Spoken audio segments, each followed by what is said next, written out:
Okay, I'm going to do it.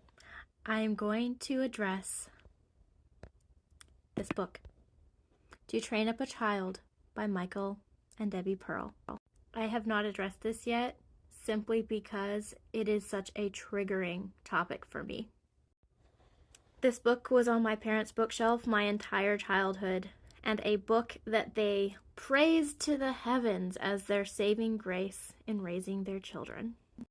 I have been hearing some of the controversy surrounding this book, so I decided to pick up a copy out of curiosity. I got 3 chapters in before screaming at the top of my lungs at this book because it did so much damage, and I finally pinpointed one of the key elements to how I was raised. This book is so damaging to the families, to the children that are raised under this horrible parenting advice. Let me just put this out there right now. This is not parenting advice. This is advice on how to get away with child abuse. It is a manual on how to abuse your children in such a way where you won't raise suspicions of child abuse. In the first chapter, it talks about how you can train your children just like you train a dog or a horse.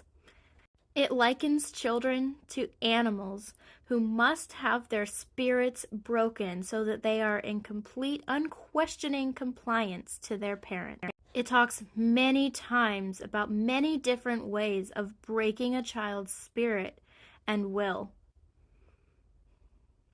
Even going so far as to say that a parent must sit on a strong-willed child and beat them into compliance and to do whatever is necessary to break their spirit.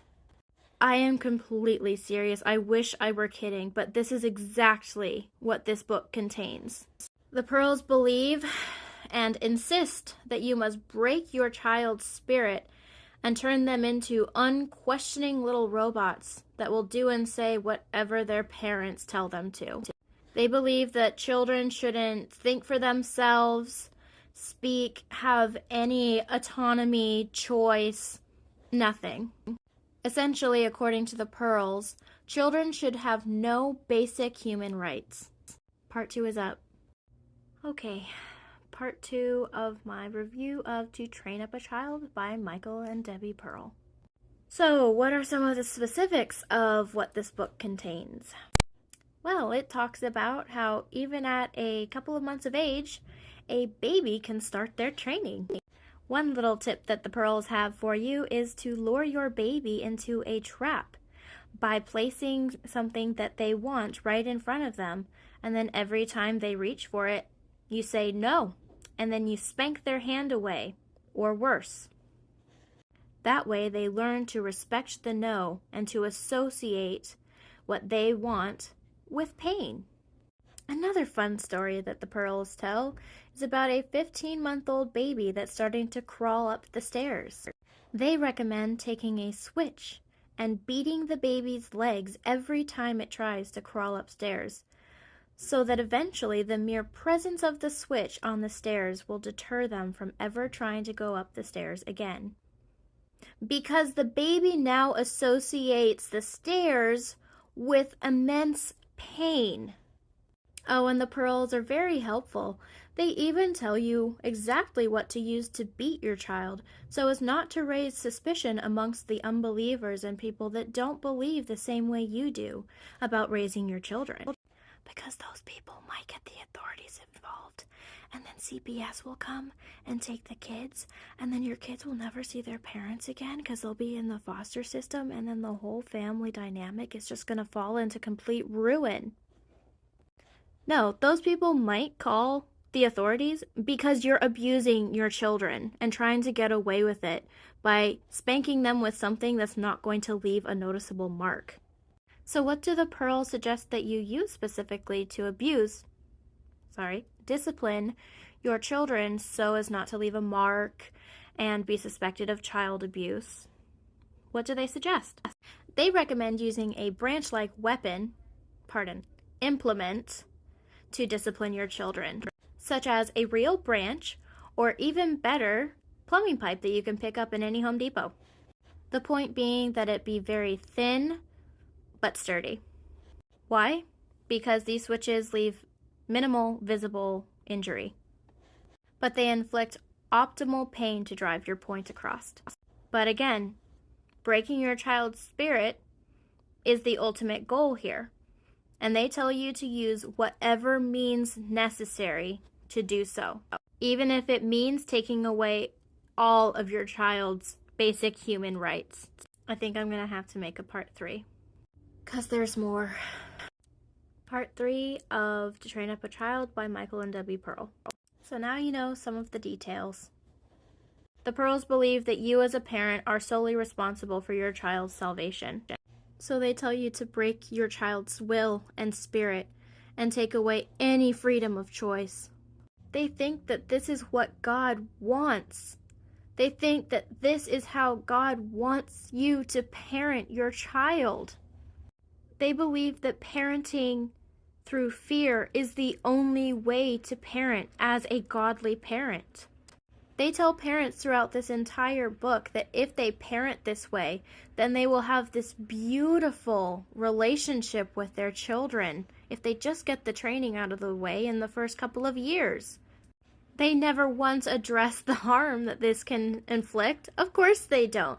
They want you to buy into everything that they have written. They don't care about the harm that this does to children. Children who grow up to be adults that can't think for themselves, that can't make decisions, that live with pain and trauma and feelings of worthlessness because their spirits are broken. You can't regain that easily once you reach adulthood. Not if your entire childhood was brainwashing into this way of thinking. What happens to the child that was too strong-willed to be broken? I am that child. I was told that I was willful and defiant and a disturber of the peace. I was told countless times that my parents' home would be a better, more peaceful place without me in it. I had so many big emotions that I didn't know what to do with. Because something else that this philosophy teaches is that emotions are evil and that children are just not supposed to have them. That's why you break their will and spirit, because the emotions go along with it. It doesn't teach emotional regulation. It just villainizes the fact that you have them at all. I grew up under this teaching, and I was too different and strong-willed to be what my parents wanted me to be, because I wouldn't bend and break completely and fit into this little box they wanted me to fit into. I became the disturber of the peace, the black sheep, the scapegoat for anything wrong in the family. Because of this teaching, I felt completely worthless and thought that I should just remove myself from this world altogether. I still have those lingering feelings of worthlessness, like I'll never be what anybody else wants or needs. This book needs to be banned everywhere. The harm that it has done is absolutely sickening. Michael and Debi Pearl's book, To Train Up a Child, has been linked to 3 childhood deaths because of their teaching that parents must use whatever means necessary to break their children's will and spirit. Because of these teachings, many children have been beaten bloody, beaten so hard and so long that they have trouble walking. Some children have had internal bleeding. Some have been thrown out of the house and left in the cold. Some have been starved. Some aren't allowed to have doors on their rooms or any modicum of privacy. The Pearls have even been on the news being asked if they knew about these deaths that have been linked to their book, about the abuses that are linked to their book and their teachings. And you know what? They absolutely refute that they teach abuse. It is absolutely horrifying that there's billions of these books still in print and that the Pearls are still profiting from this teaching. The final thing I want to mention about To Train Up a Child by Michael and Debi Pearl is that it paints a very poor picture of who God is. Parents are supposed to reflect who God is to their children through their parenting. I absolutely don't expect every parent to get this right, but what this book encourages and instructs parents to do in the name of God, to reflect God, is terrifying. They encourage parenting through fear because they think that parents should teach their children to fear God. Not fear in a healthy way, like respecting that He is all-powerful and in control of everything. No, fear as in He will bring you great pain if you displease Him. This way of thinking, this way of parenting, paints a picture of God that is absolutely terrifying. Nowhere does it show the grace and love and mercy of God, because there's no grace and love and mercy in this parenting at all. Instead, they changed the definition of what love actually is altogether to condone their abuse. They have this philosophy of tough love that punishes the person that they feel is in the wrong and sinful. There's no room for grace or mercy. Instead, they make themselves out to be martyrs for putting up with you at all, and they make you feel absolutely worthless.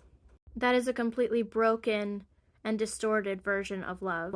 It paints such a scary picture of who God is and what He wants. It's completely false. That is absolutely not who God is, not what God wants. He is a God of grace and mercy and love. More than anything, He commands us to love one another. He has very clear rules for parents that many Christians distort and add to and take away from. He takes the mistreatment of children very seriously. There is a heavy weight for child abuse, especially at the hands of parents. Most of my life, I have been absolutely terrified of God because I had this distorted view of Him and what He wanted and what He condoned. I was scared to go against my parents in any way, shape, or form for fear of being smote by God.